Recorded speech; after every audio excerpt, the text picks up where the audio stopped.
Rocky 3. Oh, really? That's cool. Yeah. Like, they didn't want a WWF one. They didn't want anything else. They had to have the Thunder Lips belt. I'm like, that is fucking awesome. He looked good as Thunder Lips, though, man. Oh, yeah. When he came out as Thunder Lips, dude, that was badass.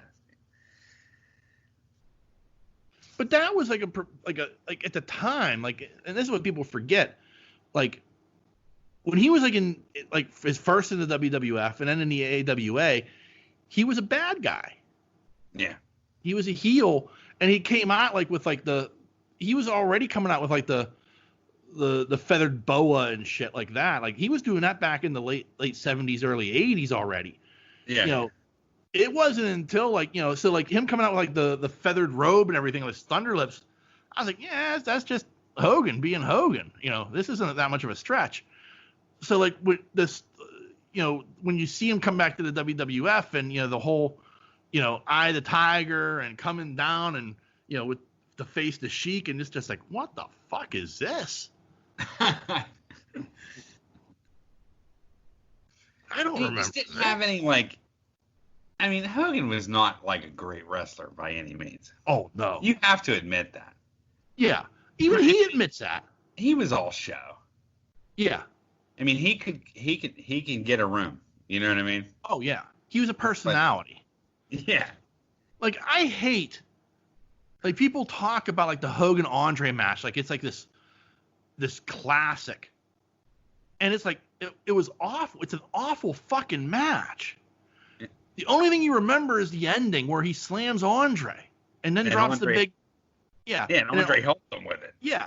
And then he slams Andre, and then he drops the big leg and gets the 1, 2, 3. That's all you remember that match. The rest of it was just Hogan and a fucking bear hug. Like, Andre just had a big old bear hug on Hogan for like 10 minutes. And you're just like, oh, this is fucking awful. Yeah, but nobody remembers that. They remember the ending and everybody going wild in the Silverdome. And it's like, it's a bad match, my friend.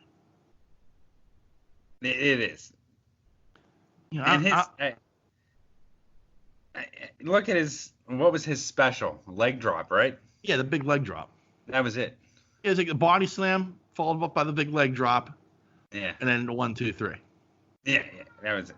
Like, Hogan admitted, like, I've heard him talk about this. He's like, he freely admits he wasn't that good of a wrestler. He's like, I had 3 matches. I had match A, match B, or match C in my pocket that we could do. You know, That's it. You know, Ric Flair, he could go an hour. You know, he had 100 different matches he could try. Yeah. You know, but Hogan was like freely admits, like, I couldn't go an hour. You know, if you got 15 minutes out of me, you were lucky. And I had match A, B, and C in my pocket. That's it. Yeah. You know, and they all ended the same way. Yeah. That's the difference between like him and Undertaker. Undertaker can go forever. I swear to God, that guy can go forever. You remember the cage match with, I mean, it wasn't a great match, but Foley Undertaker. Oh, the Hell in the Cell match where brutality took place. Yeah. Yeah. But I mean, like, Undertaker had more tricks up his sleeve than Hogan. I just don't think Undertaker was much more the voice that Hogan was. Is that true or no? Well, I mean, like, in the locker room, he was. Yeah? Like, in the locker room, he was highly respected. I mean, it was just, yeah. Or Hogan? It's Undertaker. Yeah. I mean, Hogan was always looked at as, like, especially like when he went to WCW and everything else took place there, like, he was out for number one. He was out for him and him alone. You know, whatever it was that could make him money. You know, okay. Where you know, Taker was like one of the best things I've ever heard somebody talk about, and this was I heard Cody Rhodes talk about this, and Cody was talking about, like, you know, it was a Royal Rumble, like 2008. Okay. He's like, I'm fresh up. Nobody knows who I am yet. And I go out there to the Rumble, and like they tell you, like, you know, when you go out there, like, you know, you're on camera. This is your moment to shine when you first get out there. You know, so you have to have something big planned. He's like, I had nothing. Like, I went out there, I wrestled with CM Punk for about 10 seconds, you know, and then I had nothing left, but the camera's still on me. He's like, so I went over and I hit the Undertaker in the back. And he's like, I hit him as hard as I fucking could. And he's like, and Taker turned around and he's like, okay, that's it. I'm a dead man. I'm done.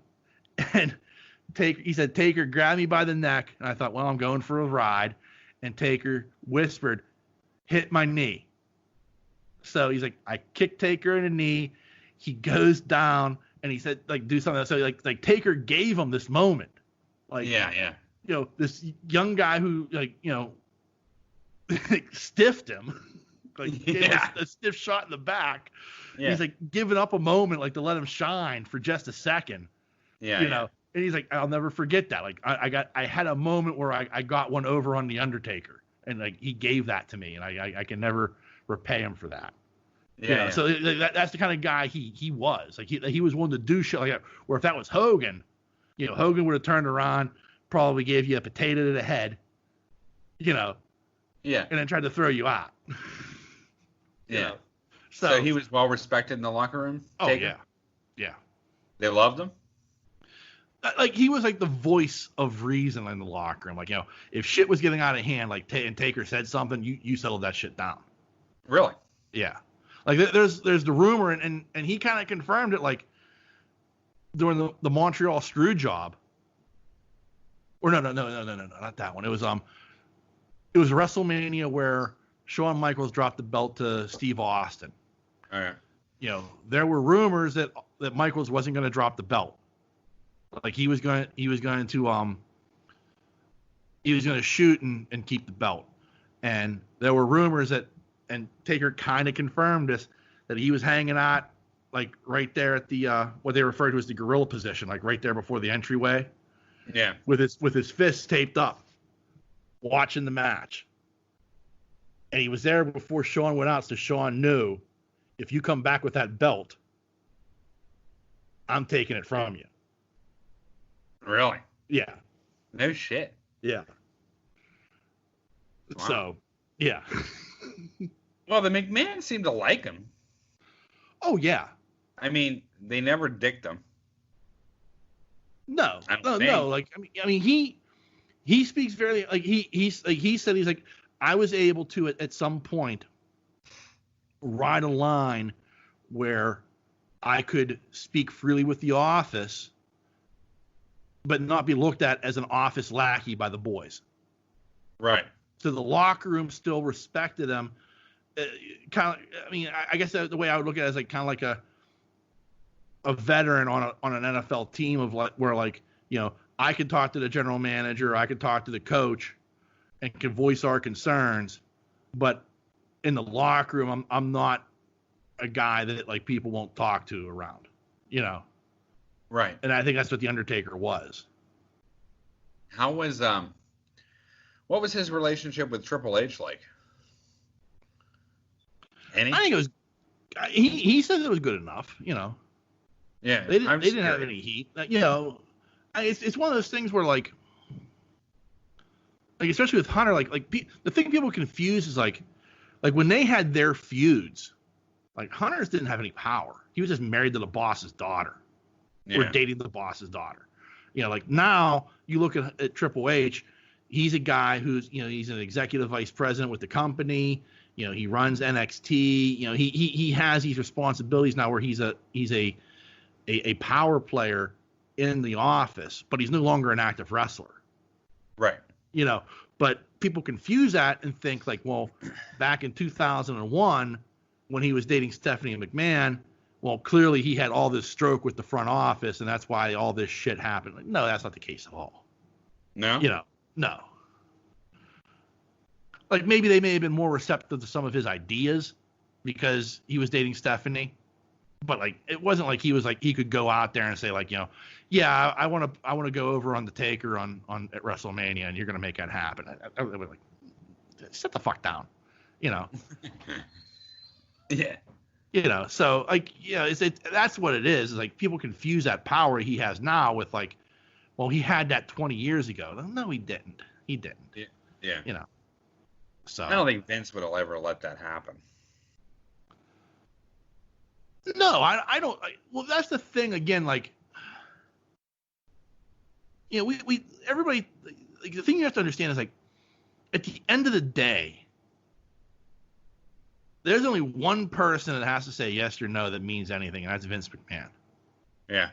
So, like, anything that goes on in WWF or WWE, it goes through him. No matter what people say, like, you could tell me, like, you know, X, Y, and Z are in control of something, and at the end of the day, they all have to go to Vince for permission to do something.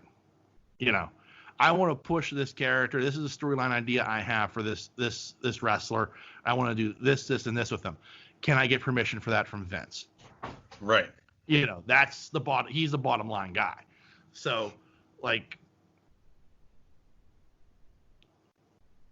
when, like, you know, now we're hearing about like all this shit that's going on down there with you know, like they had like 24 people test positive for COVID. Okay. You know, and like in this entire time they haven't been testing anybody. Okay. It's been temperature checks. Okay. So like WWE right now is eating a ton of shit for how they've handled this pandemic. Right. Because like they had no intentions on testing anybody until all of a sudden they had to. Yeah. And it's like, well, the people who are standing in the audience, we don't want them wearing masks. No masks on TV. You know, shit like that. And it's like, at the end of the day, like who does that come down from? Well, it doesn't come from like Bruce Pritchard, or it doesn't come from like any of his lackeys. It comes from Vince at the end of the day. Yeah, yeah. You know, these edicts, these are decisions that Vince is making. So like that's where that's at. I mean, so like a guy like the Undertaker, like, yeah, he owes his career to Vince because Vince found a way, or they found a way together to have that character go for 30 years. Yeah. Which is unheard of. A long time. It is. Yeah. And you got to put him up with the greats as far as longevity. You know what I mean? I mean, I would even put him, like, I mean, he's never going to crack my top 5, but like I'll wholeheartedly admit, like, he's one of the all-time greats. Yeah. You know, like, I mean, I enjoyed his matches. I enjoyed a lot of what he did throughout his career. Yeah. He was, you know, and getting to learn more about Mark Calloway, the person, that I've learned, like, I can fully appreciate who he is and what he's done, you know? Yeah. And he has my utmost respect as far as, like, you know, a career that's lasted that long with that character. Right. You know,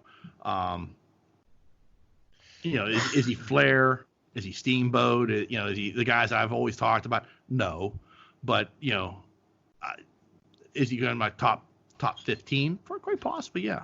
You know. Yeah. So. All right. Let's dip our toe in the old mailbag. Okay. Mailbag. And as always, we have an email from our good friend, Superfan Thad. Thad writes in, hello, my 2 favorite hosts who like to take dentures out of old people's mouths. Yuck.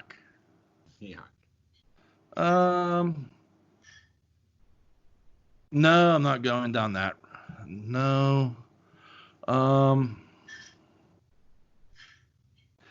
Yeah, I'm not going down that primrose path right there. I don't care what they're using for lube in prison.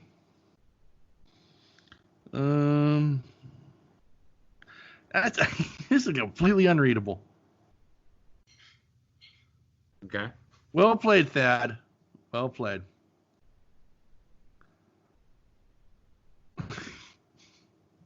That's the mailbag. Nice. Yeah. That's completely unreadable. All right. Well, X that. Yeah. Anything you'd like to add to the proceedings there, sir? No, I'm good. Okay. Well, remember, there are a number of different ways